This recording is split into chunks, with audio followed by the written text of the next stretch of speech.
Good morning and welcome to another episode of I'm a Statman on behalf of Orta No Better. I'm Luke and I'm joined with Andrew Dalton, aka Stats. How are you doing, Andrew? Yeah, very good. Thank you. Very good. It's been a really positive week. Great victory over Crystal Palace on Monday evening to move into the top 10 of the Premier League, which is unbelievable for the job that Marcelo Bielsa is doing at Ellen Road, and it's all looking very positive ahead of an encounter against Arsenal on Sunday. And look, it won't be easy, Emirates, but there's an opportunity there for Leeds to part a real statement on Sunday afternoon. Couldn't agree more. What was your overall thoughts on the Palace performance? For me, it was probably our most dominant performance of the season, if I may. Yeah, I thought from minute 1 to minute 90 we were on it. We were on the ball. I thought we were efficient. It was probably our best performance of the season, to be honest with you. And it seems they've learned a lot of lessons, because I remember after the game at Selhurst Park when I thought the scoreline sort of flattered us a little bit, because you look back at the Paddy Bamford goal, had it been allowed, it might have been a different outcome. But I thought we were on the ball. Looking at they had injuries, but look at the injuries that Leeds have got. They're without 4 or 5 players, so they're doing brilliantly. They're doing absolutely. A special word for Liam Cooper on Wednesday. I thought it was magnificent. Magnificent on the line. He's been magnificent all season for me. Yeah. It's very enjoyable, and isn't it great at this stage of the season in the Premier League? You're not looking over your shoulder, because everyone was worried at the start of the season, newly promoted side, and everything. Like a lot of the so-called pundits thought that we'd get relegated, this, that, and the other. We're 17 points clear. It's amazing, isn't it? And there's it's a lovely. Sorry, my little has just walked in. Oh, bless. Come and say hello quickly. Hello. Say hello. Say marching on together. Hello. Hey, lose. Off you go. I'll be 5 minutes. Sorry about that. Yeah, no, I think you're quite right. I think we've been quite lucky in the respect that the last 2 teams we've played have had their biggest attacking threats unavailable in Vardy and Zaha. However, I don't think that should be any discouragement to Leeds and the performances we've been putting in. I think we've been absolutely fantastic. None at all. What was your prediction for the Palace game, out of interest, Andrew? I think I said 2. I think I said 2-0. Either 2-0 or 2-1. Right. I'll have to double check that. Win. Yeah. I'll have to look at that when we play it back. But yeah, top notch. Palace didn't really have much of the ball, didn't have much chances, and Leeds were on top of the game and perfect. I think we're improving every single game, and all these doom mongers that still exist amongst the supporters groups. Hang on a second, we're 10th in the Premier League.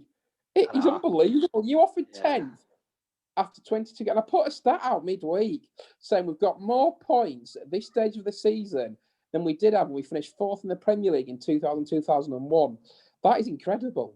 Yeah, fully agree. I'm a Statman. Do you think there's a chance of us nicking a European spot this season?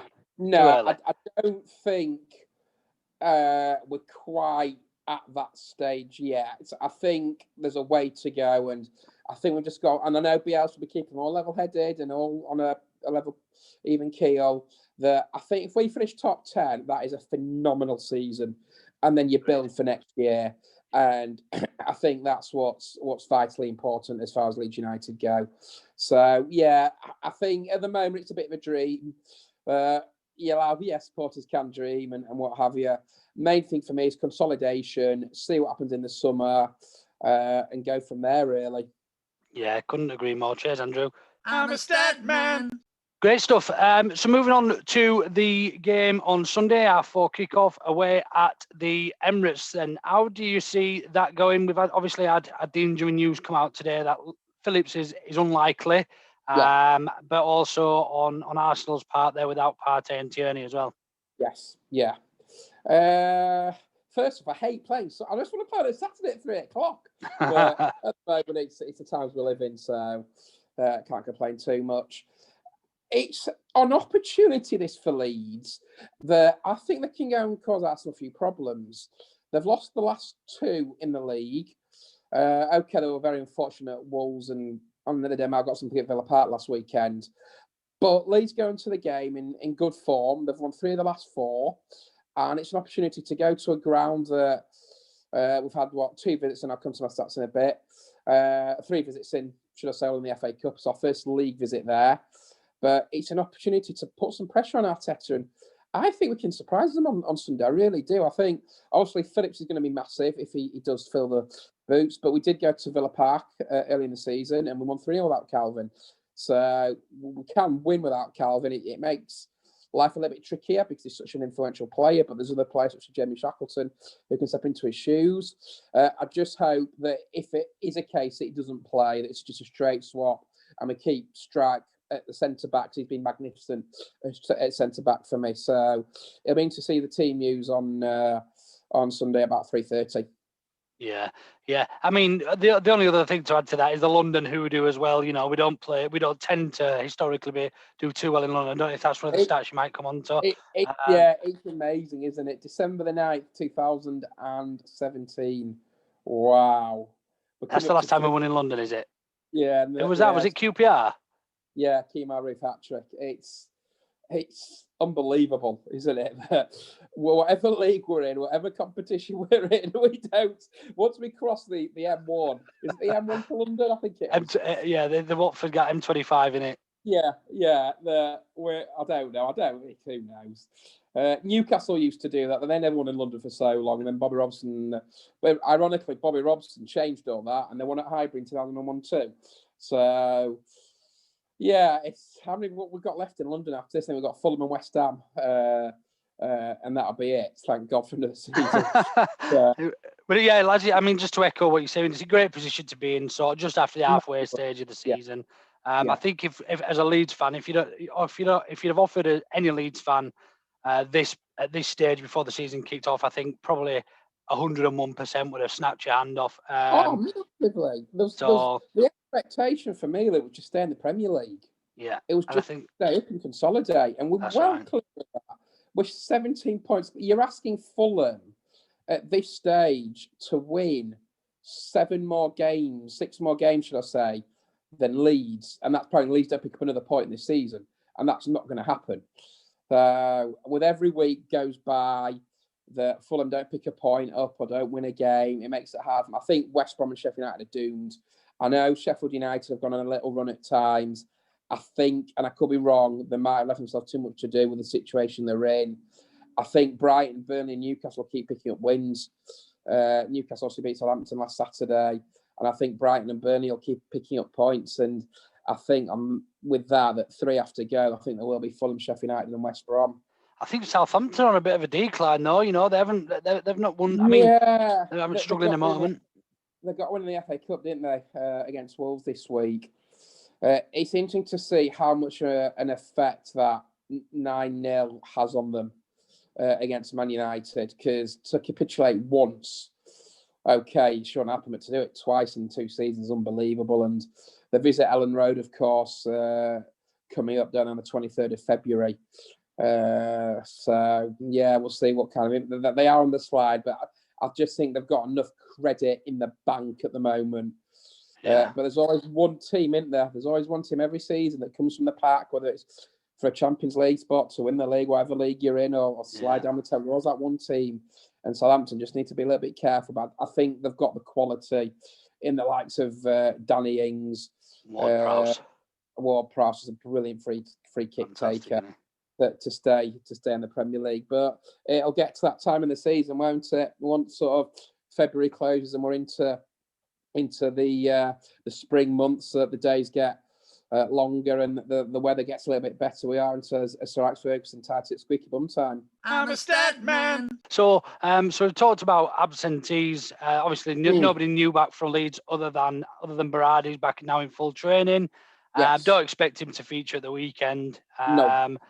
However, obviously Calvin potentially, probably likely actually to be out. Arsenal got a couple of key members out as well. Who do you think it'll affect more? Do you think it'll affect us having Calvin out, or them having Tierney and Partey out? It's difficult, isn't it? Because injuries nowadays, I was looking at, I think someone Worthil put up on social media, on Twitter this week, the amount of players out injured at the moment. I think it might affect both equally. I think Leeds obviously are such a well-oiled engine with Calvin in the squad, but we've got adequate replacements and Jamie Shackleton that could come in there and possibly play the role. Obviously, Pablo's still out at the moment. So they've got options. Arsenal have options as well. I just have to say that I did love Alioski's words, I think, on the podcast with Paddy this week about Pepe, that he can't wait to face him. So a little bit of needle in there, but look, it's all Arsenal football, isn't it? I'm a Statman. Right then, what we will do, we'll move on to your score prediction for the Arsenal game on Sunday. Then, come on, stick your neck on the line. Do you know? I don't know whether to go from my head or my heart this weekend, and I'm gonna go. I'm gonna go with my heart this weekend, and I'm gonna go for 2-1 Leeds win. I don't know why, and I couldn't get egg all over my face, but there's something a little bit of a confidence of Leeds at the moment. Okay, the Everton game, the players knew that the goals they conceded weren't the best, but they came back all guns blazing at Crystal Palace. I fancy us. I really fancy us, and I might be wrong. Arsenal are in a strange position at the moment for the last few seasons. Well, obviously before sort of Unai Emery came in and now Arteta, they were so used to being in the top four at the stage of the season. At the moment, they're nowhere, and they're in a very strange position after 22 games. So I could be wrong, but I feel Leeds can go there and surprise them. Good. I can't remember what I predicted on the pod, but I have a feeling we'll. I think I predicted 3-1. 3-1. I'm pretty sure of actually. I fancy us to concede away in London, but I just think we'll, as you say, we look a really well balanced side at the minute. And in terms of like for like, I would like to see Stroik stay at centre back. But my change would be Dallas to Phillips' role, and then bring Shackleton into the more central role. We'll see what happens. I'm a Statman. Right then, everyone's favourite part of the show starts. Come on, what you got for me this week? A couple of them this week. The first one is, and I've been doing a bit of looking back through the archives. Our top scorer in Premier League games away at Arsenal is Ian Hart. Ironically, he scored 3 kicks in a 2-1 defeat in May 2001, another free kick in a victory in August 2001, and another free kick in May 2003 in a game that kept us in the Premier League. Our last victory on St Valentine's Day was a 2-1 victory over Bristol City back in 2017. Obviously, we've visited the Emirates 3 times. 1-1 in FA, all in FA, 1-1 in the third round in 2011, 0-1 in 2012, and Thierry Henry scored. And last season we lost by 1-0. So looking for our first victory at Arsenal. It's the Emirates because it's the Emirates, but at Arsenal since that famous 3-2 victory that kept us in the Premiership in season 2002 to 2003. So and obviously Luke Ayling goes back to his first club like he did last season because he started his career with a young Cal Bartley, I believe, back at Arsenal back in the day. So opportunity knocks, and it's a game that I don't want to keep bringing up the London start because I'm kind of sick of it. I'm hoping the lads can put performance in on Sunday, and get the victory in the capital. And it will be our first victory since December the 9th, 2017, if we're successful in the capital, which I hope finally we are. I'm a Statman. Fantastic, great stuff. One little addition that Adam added last week, which I quite like, was a little test for you at the end of every week stats. So, so he asked you to name 5 players that have played for both Palace and Leeds, and you sailed through that with considerable ease. So I'm going to ask you to do is name. Can you name 3 goalkeepers that have played for both clubs? John Lukic. Yeah. Do you count David Seaman? I would as well. He started at youth at Leeds, didn't he? He was in the youth squad. He did indeed. And Stuart Taylor, who played for Leeds at the back end, obviously, when the 6 happened. He also made his debut in the Bradford City game in the League Cup in 2014-15. And obviously, he played at Arsenal. I think he played some cup games in the league end in the 2000s or the early 2000s. So, there's 3 goalkeepers I'm Well sure done. there's more. There's a lot more that I can think of. Off the top of my head, I'm trying to think. There's any more goalkeepers there? I'm sure there's loads out there. Yeah, sure. Have a think about it, and then I'll let you tweet it out later on Twitter, and I'll get retweeted and stuff. I know David Seaman never actually made a first team appearance, but he did play in a friendly in the early 80s for Leeds United in the first team. But I know they don't count as competitive games. Fantastic. Thanks ever so much, as always, Stats. We appreciate your time and your insight and your stats and everything else that goes along with it. You enjoy the rest of your weekend. We'll go and enjoy the rest of the rest of the game, and you're more than welcome again to join us for a Brady and Coke, hosted by myself this week. You'll be pleased to hear. Straight after the game, and we'll have a look over, see what's just happened over the previous 90. Cheers. Have a lovely weekend. Fantastic.